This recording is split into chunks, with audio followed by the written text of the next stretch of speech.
মানিকগঞ্জে ৮টি ইটভাটায় অভিযান চালিয়ে ১৬ লাখ টাকা জরিমানা করেছে ভ্রাম্যমাণ আদালত।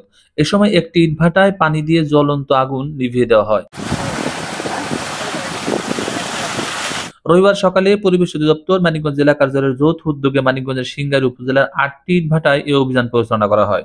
অভিযানের নেতৃত্ব দেন পরিবেশ অধিদপ্তর সদর দপ্তরের মনিটরিং অ্যান্ড এনফোর্সমেন্ট উইং এর নির্বাহী ম্যাজিস্ট্রেট ফয়জুন্নেসা আক্তার।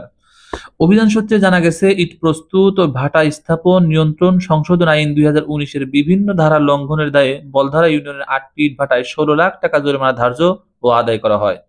অভিযানে বলধারা ইউনিয়নের খোলাপাড়া এলাকায় অবস্থিত বিতর্কিত messrs Ali Akbar bricks double AB ১ ও ২ কে ৪ লাখ টাকা, আলী আকবর ব্রিক্স ৫ কে ৩ লাখ ও আলী আকবর ব্রিক্স ৬ কে ১ লাখ, মেসার্স আওয়াল ব্রিক্স ১ ও ৩ কে ৪ লাখ টাকা জরিমানা করা হয়।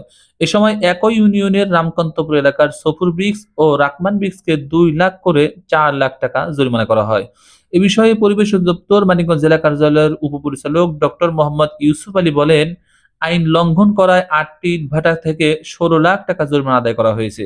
এ সময় Ali Akbar bricks ২ double AB নামের একটি ইটভাটায় পানি দিয়ে জ্বলন্ত আগুন নিভিয়ে দেওয়া হয়। আজকে পরিবেশ অধিদপ্তর মানিকগঞ্জের যদি আয়োজনে কিন্তু আমাদের পরিবেশ অধিদপ্তর সদর দপ্তরের এনফোর্সমেন্ট উইং থেকে বিজ্ঞ নির্বাহী ম্যাজিস্ট্রেটের নেতৃত্বে মানিকগঞ্জ জেলার সিংগাইর উপজেলার বিভিন্ন ইটভাটার অনুকূলে বিভিন্ন ধারার অপরাধে মোবাইল কোর্ট পরিচালনা করা হয়েছে। এখানে ৮টি ইটভাটার অনুকূলে বিরুদ্ধে বিভিন্ন ধারা অপরাধে বিভিন্ন ধারা লঙ্ঘনের অভিযোগে ১৬ লক্ষ টাকা জরিমানা করা হয়েছে।